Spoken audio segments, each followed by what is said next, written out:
Second verse, same as the first. Gotta say, what's up, fuckers? Hi. We're here to talk about 205 Live too, because we're here to make a second video and make a bunch of money. And shit, I shouldn't have said that. Hi, I'm You do Alex. that all the time. I'm clever. It's like the only thing I've thought of that's somewhat sort of clever. I'm Alex. You should know that by now. Drew's over there in Brooklyn. Say hi, Drew from Brooklyn. Drew says hello from Brooklyn. Yay. 205 Live happened, and the cruiserweights, who are all under 205 Live. That's the funny thing, because that's the name of the show. Anyway, they had a show. It was like 45 minutes to an hour long. Culminated with a cruiserweight championship match that was phenomenal. So we'll talk about that mainly, but we just also want to kind of talk about our thoughts of the cruiserweight show concept and how it was presented and all that stuff. Drew, I think you watched all of it. Did you? Most of it, yes, I did. Most of it? Yeah, I watched most of it as well. I kind of missed the opening introduction where they had all the guys out on the stage and they introduced them, and Grand Metalik, Mustafa Ali, Akira Tozawa, Lindsay Dorado, Cedric Alexander, Daivari, Kendrick, you get the point. They were all out there, and they had their purple stage and their purple ring and their purple ropes and all that stuff. So that was good. I have to just interrupt you for a second. Yeah, sure. You missed my hometown boy, Tony Nese. Hometown boy, Tony Nese. Well, I was getting to him in a minute because he was in the opening match. So I was leaving him and the other people that were in the opening match out to talk about them. Mention him on the stage. Whatever. Okay, go on. Yeah, he's a big Tony Nese fan. I wonder why. The opening match. Brooklyn, Long Island, you know. It was only Brooklyn. Okay. Mm-hmm. Yeah. So the opening match of 205 Live of the inaugural show. It's not really an inaugural show because that implies annual. Anyway, it was the Bollywood Boys versus Tony Nese and Drew Gulak. I did not know the Bollywood Boys were signed. I guess they are, or they were just here. I don't know. Yeah, that was a surprise for me too. Yeah, but they defeated the two men that have been on Raw consistently, Tony Nese and Drew Gulak. I wasn't very impressed with either Bollywood boy in the Cruiserweight Classic. I thought a lot of people outshined them. They were better as a tag team. Agreed. So that's good. Was any kind of thoughts with this match? There's really nothing to be gained or ventured except for the interview after the fact. Yeah, that was not good. I didn't think that was a very good interview. Yeah, I feel like the big problem was this was after SmackDown, right? And the crowd wasn't something into else it we yet. need to talk about also. Yeah, we'll talk about that. The crowd wasn't into it yet, and that was a very short match, and it didn't do much to get the crowd invested. So it was better, but I don't think it was great. And so with that happening, they cut to Gulak and Nese on the stage as they're walking away, and they're pissed off and they're saying things, and then they walk off. Was there anything in that interview do you like the interview concept, like of them doing that, or do you like what they said or anything like that? Well, I mean, I don't really remember what they said, but I remember it not being good. I don't remember it. I don't remember it being bad. I just don't remember it, so that's probably not good either. Right. But as far as that little format there, I don't think it's a bad thing, but I do think that the handshakes need to fucking go already. Yeah, I think that's dumb. Like, not the handshake. I think, like, people getting stuck on the handshake is dumb. Because I don't care. I don't even notice it. I'm not paying attention enough to notice it. Yeah, but it happens literally before every single match. And even on the main roster, on Raw, they do that too. It's like, can we stop now? It doesn't need to happen anymore. I don't know. I don't care. So I can't speak much to that. The point being is that if we're talking about the handshake over this match, it wasn't like great. So no, this was the low light of the match or of the show. The other two matches were by far superior. And I would say the promos for the wrestlers that were shown, Noam Dar, Grand Metalik, Lindsay Dorado, all of them were better than this match. So not great. Don't know what else to say about it, really. So let's just move on. They did have those promo packages. Let's talk about those real quick. Just not like each one specifically, but just in general. What did you think of the promos of the wrestlers?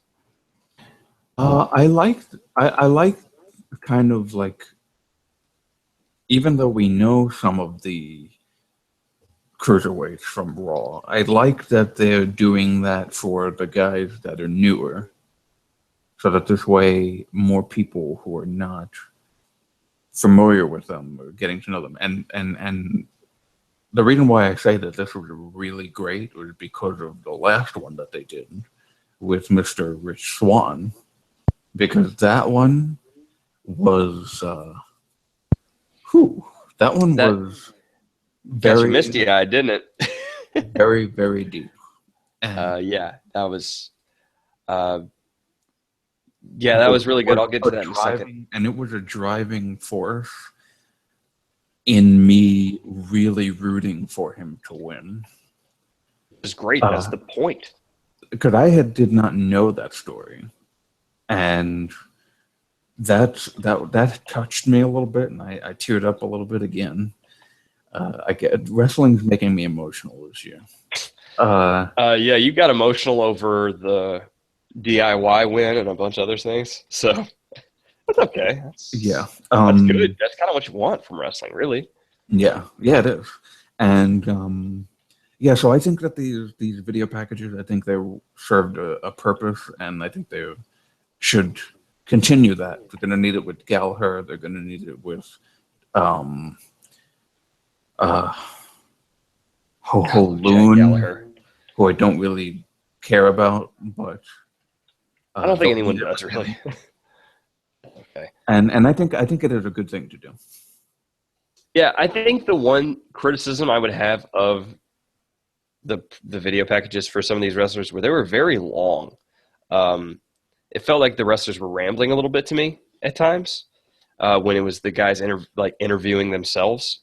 But with that said, the Rich Swann one was a masterpiece. The only criticism I would have is they didn't really spell out how bad his life was at one point. I wish they would have.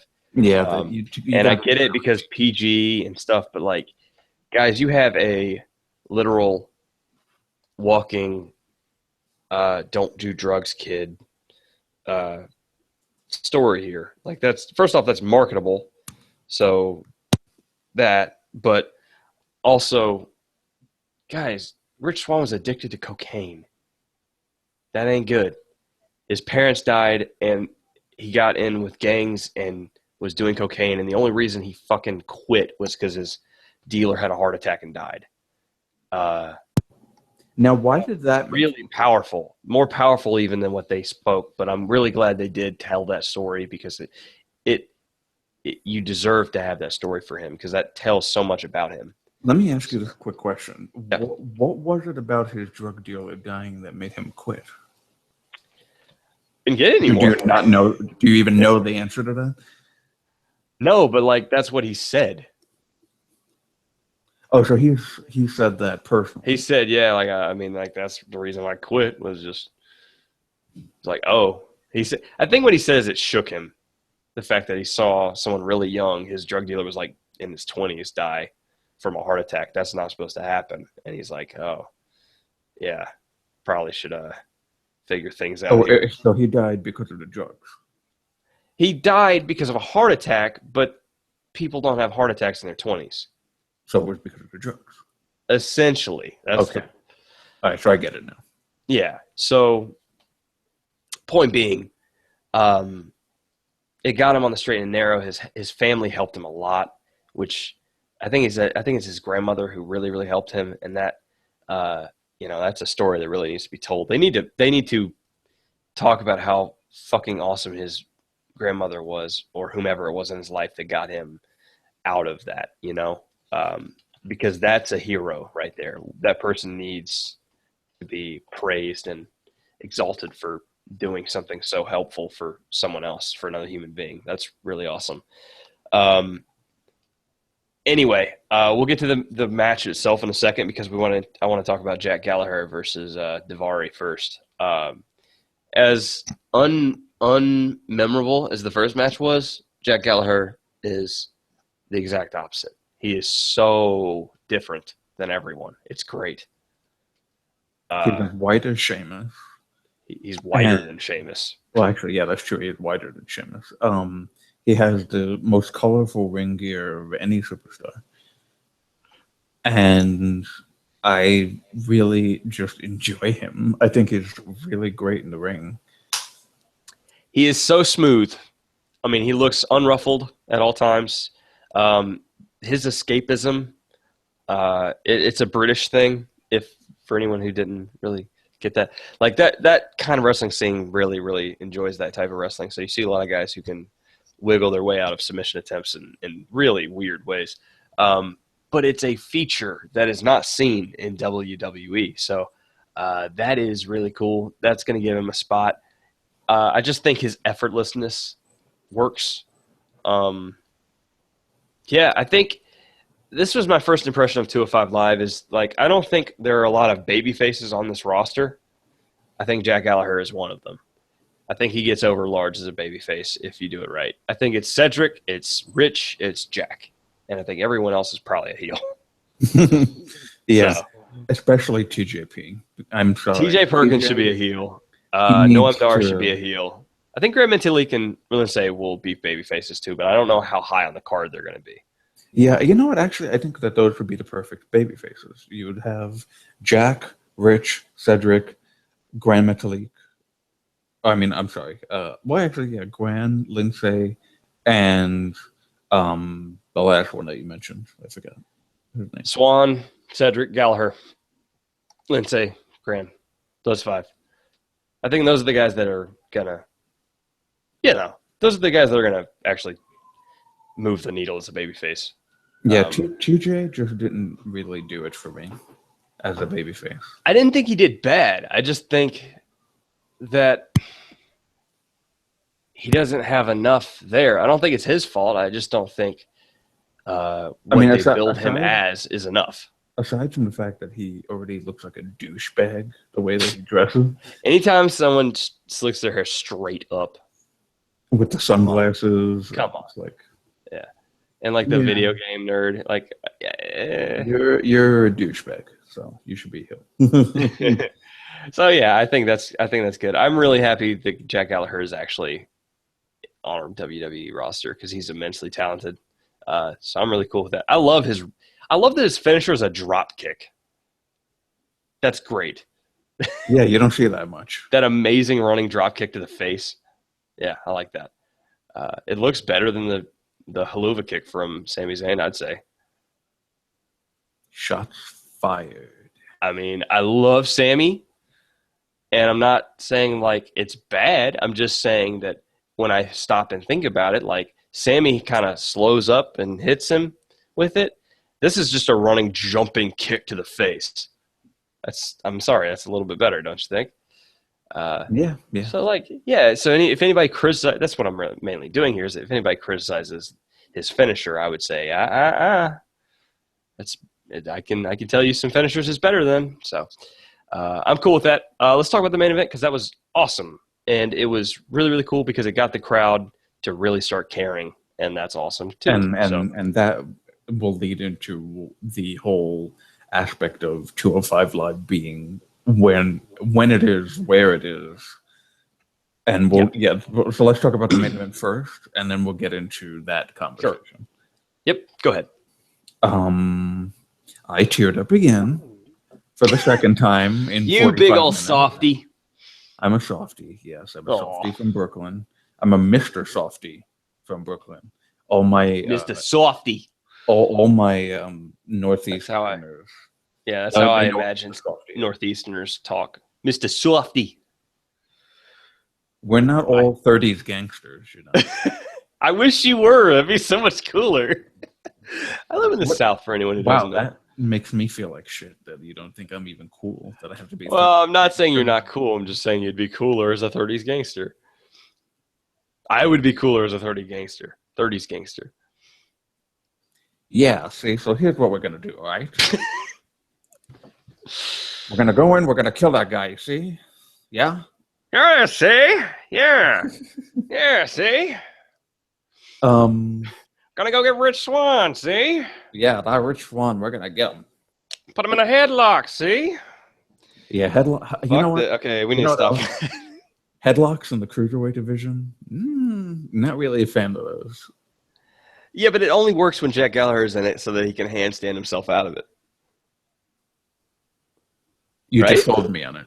Okay, we're good. It has to be Moving the on. right situation. Here's what I'm really looking forward to is Noam Dar wrestles a very similar style to Gallagher, only he's a little more mat-based. He's the guy implementing the submissions. So I really want to see that match because that'd be amazing. I think it's probably let me just mention Noam Dar for a second. He's weird in an interesting way, like in a good way. He's like weird, I don't but understand the kissing of the wrist and the pinky up and the like anything that he does. it's European stuff, dude.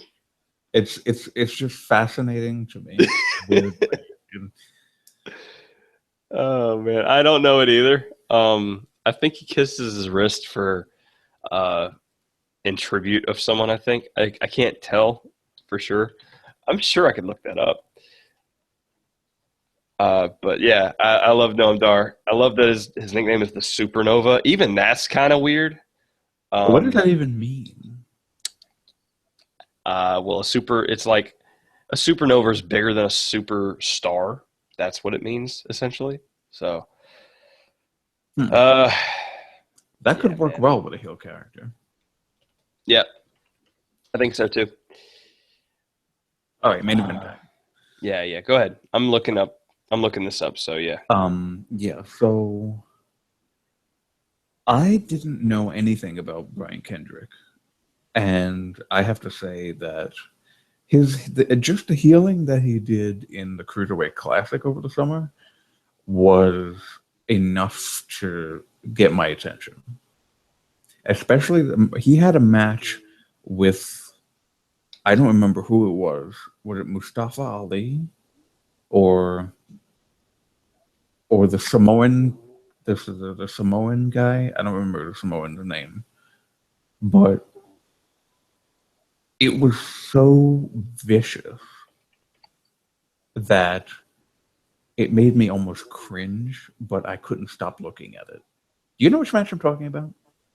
Yeah, I know what you mean. I can't. I think it was. I think it was Mustafa Ali because he was the guy that was not portrayed as a heel necessarily.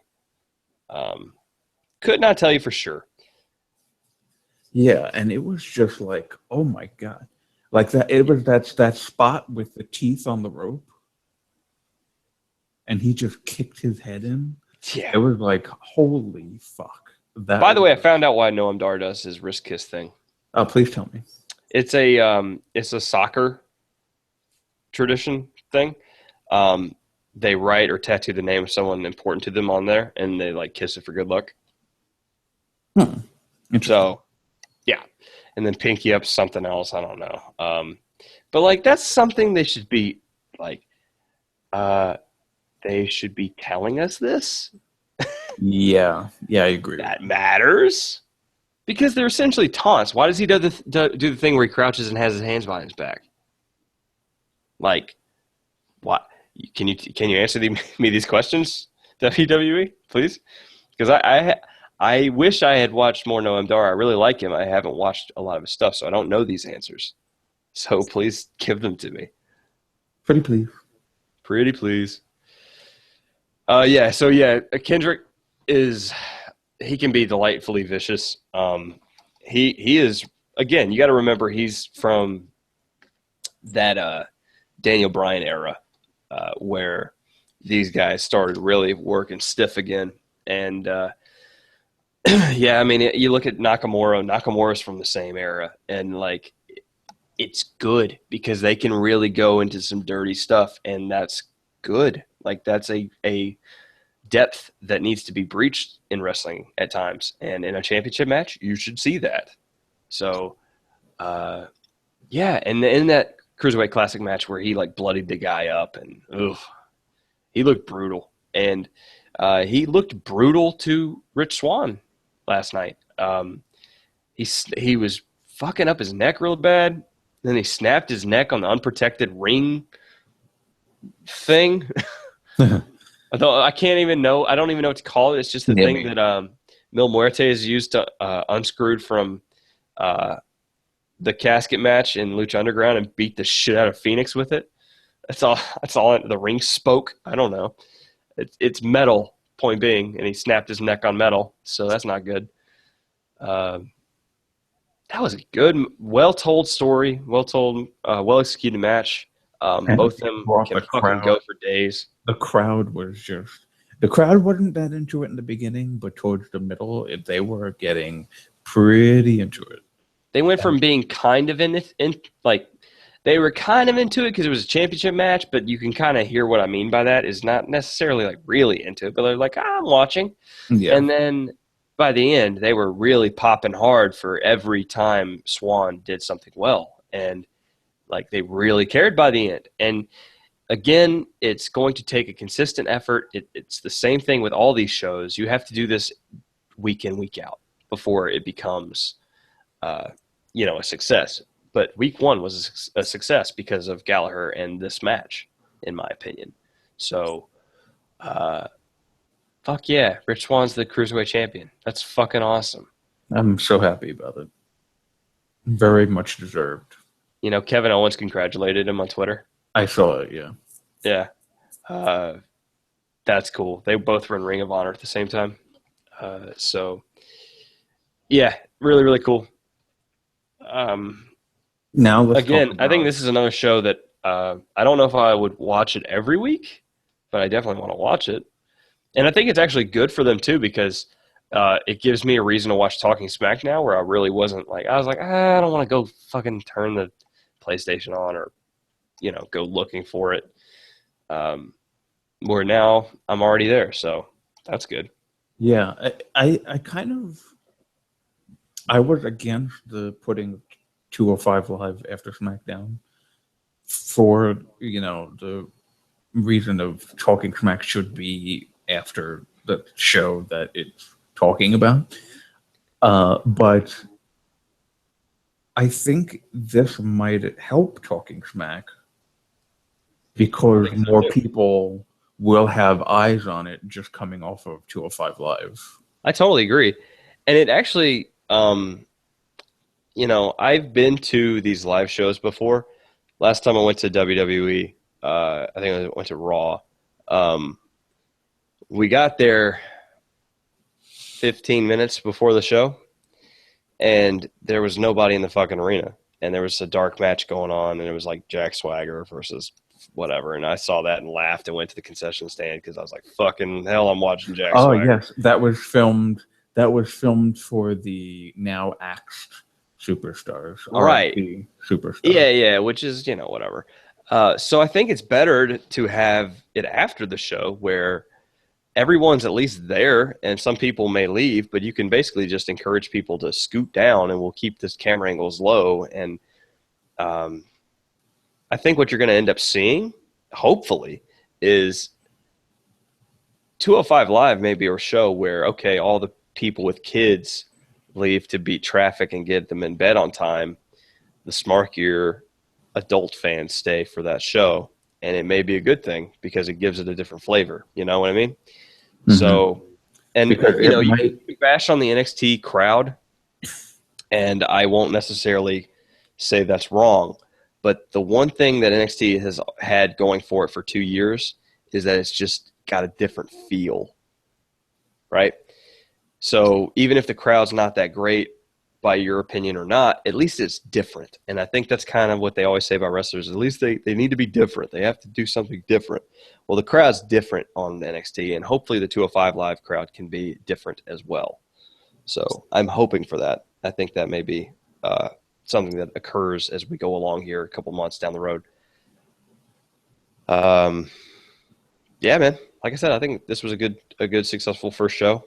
They Yeah. didn't knock it out of the park, but they really Yeah. did well. But let's for a minute talk about that aspect about how they've placed the show and where they've placed it and why. Um, this is going to shock you because of what you just said.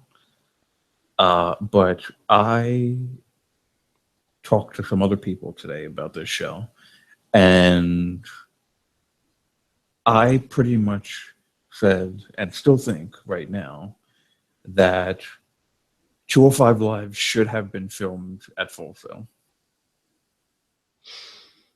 I don't think that's necessarily a bad idea. What would For as much as I shit on Full Sail, I actually think it would have served the show better. I think you're probably right. At least at first, right? I think they should have done it at first. I think that's probably smart. I also think if we're getting critical here, I think the cruiserweights should have been moved to SmackDown so that they can have them in the locker room, and then they show one or two little bits of them during the SmackDown show to say, hey, these two will be fighting 205 Live right after SmackDown on the WWE Network. Exactly. So you have a reason not only – and here's the big thing is as someone who's in public relations and marketing and all that bullshit that I'm getting my degree on, I'm actually graduating in about a week and a half here, folks. So you better fucking congratulate – I just got tongue-tied like Kevin Owens on Raw. You better fucking congratulate – fuck it. I can't do this. Congratulate the damn man on Twitter. Thank you. Oh, fuck. We've been talking for too long. I've been talking for too long. You generally talk more than I do. I generally talk way too long. That's why this is the problem behind the scenes thing is I like to talk, and Drew's in a apartment complex where he can't be like, Alex, shut the fuck up. So as a matter of fact, me just saying congratulate him on Twitter probably louder than I should have said that. Yeah. Well, I appreciate you. I appreciate you tag teaming for me there, buddy. But yeah, I think that's Twitter handle though, so people can. A_brigade. If you don't know how to spell brigade, you don't deserve to talk to me anyway. I agree with that, actually. Yeah. So, I would love to hear from you if you can, though. But yeah, my point being, I think that's why they should have been on SmackDown. I'm still pissed off about that fucking pay-per-view where they were like, look at all the change that's about to happen. Nope. So, yeah, fuck Survivor Series. TLC is going to be great. It's going to be very great. Dare I say, from our last podcast, it might be lit. I guess I'll just live with that because you helped me out with the other thing, so I can't really complain too much. Anything else you got to say about 205 Live? Like I said, I think it was a good start. I agree with your I agree with your Full Sail comment. I think that's probably smart. I hadn't considered that, so that's a good idea. And the fact that it even came out of my mouth still shocks me. Well, I mean, I've got two ways of thinking of it here. Is I think one, you could promote them better if you were on SmackDown, right? I think that you could promote them well on SmackDown, and it would help you both in network subscriptions by doing so, and also by getting interest in them. Or you could do it on Full Sail, which would be better for the perception of the show. And instead of doing one of the two things that makes sense, they're on Raw. What? Yeah, really dumb. I hope this becomes a storyline where Daniel Bryan's just like, I want the cruiserweights, damn it, and he just keeps being like, what do you want? I will trade you Apollo Crews and Baron Corbin for Cesaro and the cruiserweights. Well, you know what it has to be? It has haggling. That'd be great. It has to be some sort of a match stipulation. I mean, that's really the only way that I could see. I can't see. Let me say, I can't see Stephanie and Mick just letting go of the cruiserweights. Like, okay, yeah, we'll trade you the whole cruiserweight division for Baron Corbin and whoever. That would be hysterical, and it fits in with Mick Foley's Swiss cheese brain. So, and Stephanie would be like, "What are you doing?" He's like, I got a cheeseburger. Oh, don't do that.